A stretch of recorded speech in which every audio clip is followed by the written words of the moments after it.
Apa hal yang bisa saya sampaikan? Ada 4 ya Mas ya. Pertama, cari tahu siapa di sekitaran kita yang memiliki kriteria yang kita mau. Oke.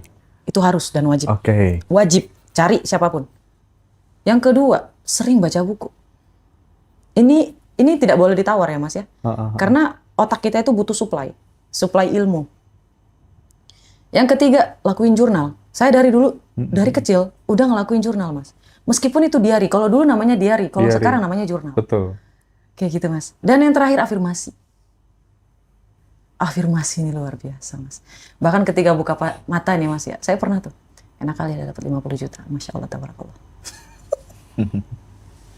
Itu kejadian loh, Mas. Oh ya? Ya, tapi kita harus yakin dulu nih, kita harus merasa pantas kalau kita bisa dapat uang itu. Kita harus merasa yakin kalau uang itu bisa datang dari mana aja. Kita harus percaya bahwa dunia ini sungguh kaya. Peluang itu tidak terbatas. Cuma dari gaji lah, cuma dari jualan bisnis lah, dari inilah. Enggak, Mas. Jadi kita ngerasa kayak, ya Allah enak kali ya bahagia hari ini ya Allah kalau dapat duit segini gitu. Itu ketika buka mata, segitu loh Mas, buka mata. Alhamdulillah aku masih hidup. Alhamdulillah hari ini bahagia. Alhamdulillah hari ini, alhamdulillah ini. Kayak gitu, Mas. Sorry, yang pertama tadi apa? Yang pertama tadi mencari orang kriteria yang kita mau. Artinya terkadang kita butuhkan teman-teman tuh yang selalu mengiyakan apa yang kita inginkan gitu. Contoh. Aku nanti kayaknya bisa deh jadi kayak gini. Oh iya bisa mas. Kadang kita butuh orang-orang terdekat kita yang selalu mensupport seperti itu, sehingga kita tuh terpupuk gitu rasa pantasnya gitu. Even itu dari keluarga, teman-teman dekat gitu, iya nggak? Iya betul Mas. Sih. Sebenarnya saya sangat-sangat selektif sama teman saya Mas. Yang menjaga ambisius saya bisa tetap terjaga itu, saya selalu berteman dengan teman-teman yang punya prestasi di sekolah.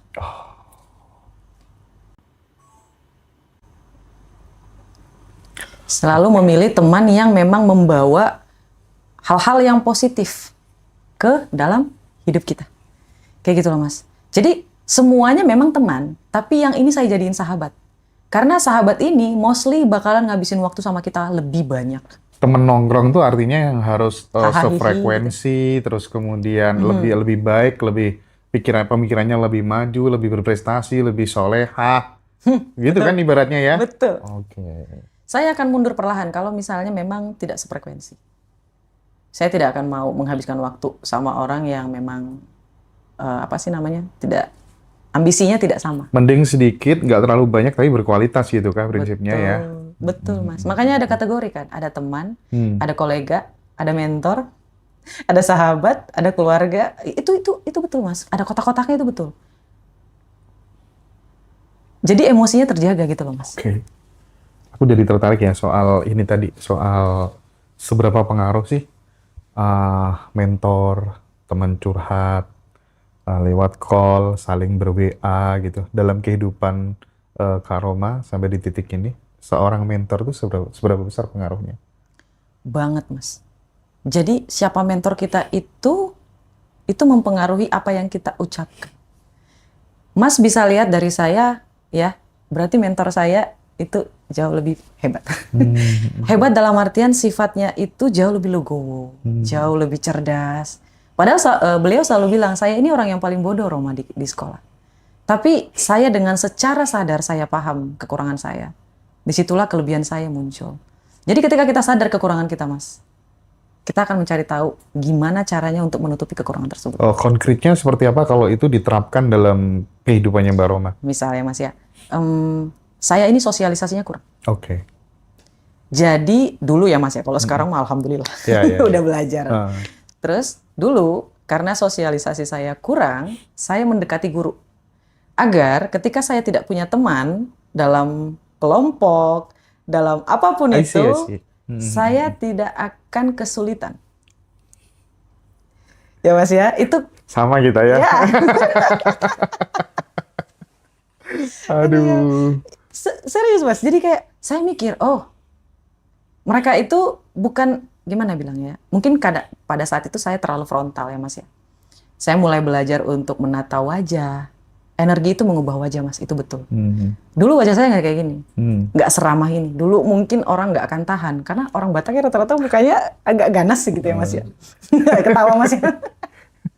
Jadi saya mulai menata gitu, Mas. Kalau waktu dulu kuliah nggak kayak gitu, Mas. Saya sangat-sangat frontal gitu. Kalau saya nggak suka gitu. Kalau sekarang kan, kamu suka nggak, Rom? Suka. Oke. Tapi kalau bisa, udah jadi bisa gitu loh, Mas. Kayak menangkisnya dengan cara yang pelan sopan gitu ya, Mas ya. Kalau dulu nggak bisa. Jadi saya mulai tahu, oh yang ini nggak suka nih. Oh ya udah saya deketin dosen. Sampai saya jadi asisten dosen kan. Akhirnya masih ada saksinya, Mas. Sahabat saya. Saya cuma punya satu teman pada saat kuliah. Saya nggak banggain ya, Mas ya. Saya tahu itu kesalahan saya. Harusnya saya belajar kayak gitu. Dan saya deketin siapa yang paling berpengaruh. Sampai kepala kaprodinya saya deketin, Mas. Deketinnya dalam arti apa, Kak Roma? Ya, saya ngelakuin apa yang bisa saya lakuin gitu loh, Mas. Saya sekolahnya di Universitas Negeri Jakarta, by the way. Jadi dulu Bapak itu yang kaprodi itu, yang ngasih kesempatan saya untuk ke sekolah yang itu orang dalamnya itu, Mas. Tuh, sampai kayak gitu loh, Mas. Jadi makanya kita harus pilih-pilih siapa yang ada di circle kita. Ini bukan sombong, bukan. Tapi karena kita tahu tujuan kita apa, jangan buang-buang waktu padahal yang tidak ada ininya gitu loh, manfaatnya, Mas. Aku di berapa ya? 20 tahunan itu lah mungkin ya. Di banyak momentum tuh selalu setiap ketemu sahabat, setiap ketemu orang tuh selalu taruh investasi ke mereka gitu. Wow. Ya, bahkan waktu sekolah, waktu kuliah gitu.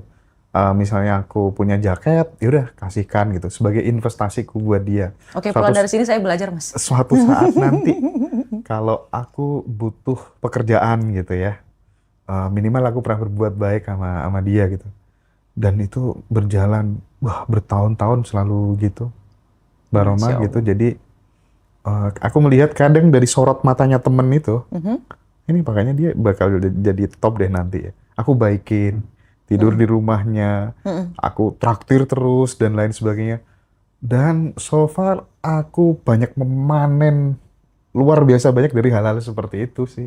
Wow, sekarang saya yang tertarik sama pola pikir Mas. Itu kecerdasan loh, Mas. Itu taktik, Mas. Dan itu ada di salah satu taktik perang dalam buku. Sun Tzu. Yes.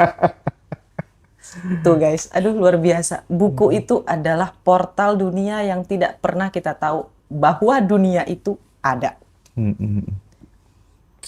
Iya, aku gampang dapetin cewek tuh gara-gara baca buku itu juga sih. Menyisir dalam kegelapan. Subhanallah. Ini konotasi negatif atau yang positif, Mas?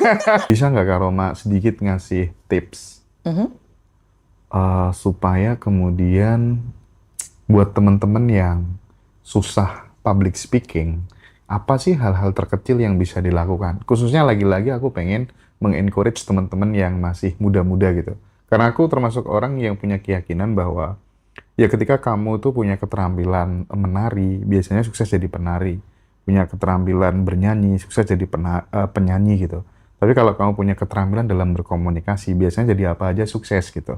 Nah, mungkin bisa sedikit memberikan tips tentang public speaking, cara komunikasi yang baik.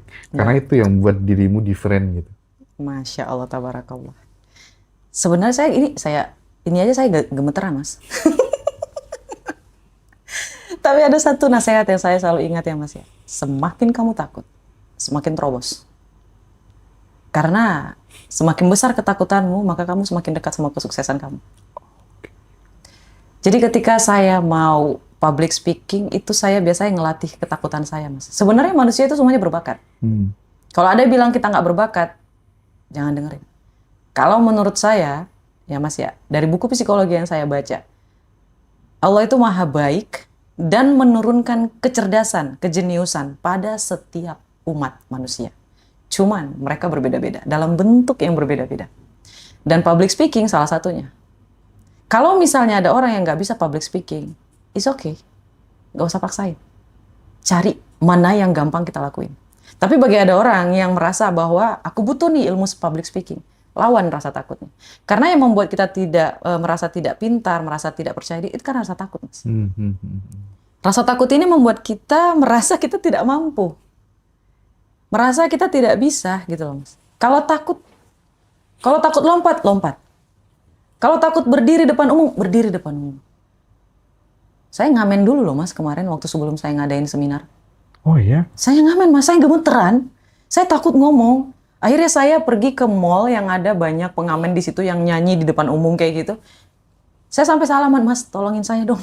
Oh, kenapa Mbak? Ini saya bayar, tolong panggil saya untuk nyanyi. Saya nyanyi, Mas. Waktu saya nyanyi pun saya gemeteran. Kayak gitu. Dan kemarin juga waktu seminar, awal jumpa sama mereka semua, saya gemeteran, Mas. Cuma saya mikir, ini rasa takut, bukan saya tidak mampu. Yeah. Akhirnya saya ajak tepuk tangan, Mas, supaya jantung saya itu tidak bergetar lebih banyak daripada rasa bahagia saya. Saya suruh tepuk tangan kayak gitu. Itu supaya ngajak mereka dan saya itu selaras gitu loh, Mas. Jadi ini buat teman-teman juga lawan aja. Lawan. Prinsipnya adalah jam terbang sih ya. Yes. Bakat itu kan bisa dikalahkan sama kebiasaan yang diulang-ulang terus gitu. Betul, ya. Mas. Tapi bukan tapi sih. Saya setuju sama kata-kata Masnya sebenarnya. Kalau dari versi saya itu ada hal yang kita sudah diciptakan untuk itu, Mas. Ibaratnya kalau kita mau melawan arus akan butuh effort yang luar biasa. Tapi kalau kita ngikutin arus, is easy. Oke. Hidup itu bakalan lebih gampang. Saya sebenarnya nggak suka, Mas, jadi motivator. Oke. Saya sukanya jadi pembisnis. Tapi nanti dulu, jadi saya selami dulu mana yang lebih gampang saya kerjain untuk melakukan hal yang saya sukain. Berbeda. Beda, Mas. Bisa jadi hal yang kamu sukai tidak baik bagimu, dan hal yang tidak kamu sukai baik bagimu. Nah, bagi teman-teman yang masih muda-muda ini, untuk menemukan yang aku yang easy di mana, excellent di mana, enjoy di mana, dan earning di mana, itu tuh gimana Nah, tipsnya? sebenarnya menemukan kecerdasan itu sulitnya luar biasa ya, Mas. Karena ada di belakang kepala kita. Yes, kita butuh bantuan orang lain. Kita butuh waktu. Dan kita butuh spiritual sebenarnya. Tapi ada satu clue yang mungkin teman-teman bisa pegang. Menemukan kecerdasan kita itu adalah menyadari sesuatu hal yang kita lakukan sebegitu mudahnya. Tapi hasilnya selalu luar biasa. Terkadang, Mas, ada orang yang gampang banget ngelakuin sesuatu dan hasilnya luar biasa. Mereka nggak nyadar kalau itu adalah kejeniusan. Ada orang, Mas, pintar banget masak. Banget. Tapi karena dia nggak suka masak, dia ngerasa itu bukan kejeniusan dia. Iya. Saking gampangnya masak, Mas. Jadi kayak nilainya selalu A. Akhirnya dia nyepelein gitu loh, Mas. Misalnya, Mas, ya, pintar masak, selalu masak, rasanya luar biasa, selalu sering dipuji, tapi dia nyari kemampuan yang lain. Dia nggak ngikutin arusnya gitu loh, Mas. Ada dua, mau ngikutin arus atau mau lawan arus. Jadi clue-nya cuma itu aja. Suatu hal yang sangat-sangat gampang kita lakukan tanpa effort sama sekali. Tapi hasilnya selalu di luar ekspektasi kita. Ciri-cirinya itu, Mas. Itu. Jadi dia nggak perlu nunggu sampai bertahun-tahun. Ibaratnya dia nggak harus melakukan hal yang aku lakukan, menunggu sampai membuang-buang waktu. Hanya karena mau menggali potensi mana nih yang lebih hebat. Ternyata dari dulu memang sudah di bagian psikologi. Oh iya, fase dari identitas lama yang melalui banyak jualan-jualan tadi ya, jualan ikan asin, jadi cleaning service, jadi ojol dan lain sebagainya dan seterusnya tadi, sampai terjadi transformasi dari identitas lama ke identitas yang baru, Roma yang benar-benar sudah merasa layak, merasa pantas. Bentar lagi aku bakal take off, gimana caranya, nggak tahu, pokoknya yang penting mesti aku sampai di situ gitu. Itu tuh butuh waktu berapa tahun sih gitu? Aduh, kalau atau saya mungkin sebulan gitu? setahun. Setahun ya? 6 bulan saya depresi, 6 bulan setelahnya saya sudahan, sama depresinya saya buang, depresinya bodo amat. Nggak enak hidup dalam depresi itu, nggak enak. 6 bulan. Hanya 6 bulan, Mas. Depresimu karena apa? Mas, teman-teman saya ngajak nongkrong, nongki, mau beli baju baru nggak bisa. Teman-teman saya ngajak ketemuan nggak bisa. Ketika ketemuan minder, duduk di sudut. Karena nggak tahu mau ngomongin apa. Mereka ngomongin pekerjaan, kita, iya kemarin aku dapat orderan. Nyaman nggak dirimu pada saat dirimu kan belum terlalu punya banyak uang, terus teman-teman pada ngobrolin soal yang dunia cewek yang shopping dan lain sebagainya, nyaman nggak? Gimana perasaannya waktu itu? Nyaman, Mas. Nyaman? Nyaman. Meskipun dirimu nggak punya uang? Iya. Alasannya apa? Karena banyak yang nggak nyaman loh. Dalam hati aja nggak nyaman, Mas. Saya tidak mau terlalu terbuka tentang kesedihan, Mas. Oke. Saya selalu ngekip kesedihan saya. Karena kesedihan itu nggak boleh diumbar. Rahasianya cuma itu. Kalau kita nggak mau disepelein sama orang, jangan ngumbar kesedihan. Gue banget tuh. Nggak boleh. Emang nggak boleh. Iya. Kalau kita sedih, keep silent aja. Iya. Kalau mau nangis, ya nangis di tempat tidur aja. Kalau nggak nangis dalam rumah, mau teriak, mau gimana. Yang penting sendirian.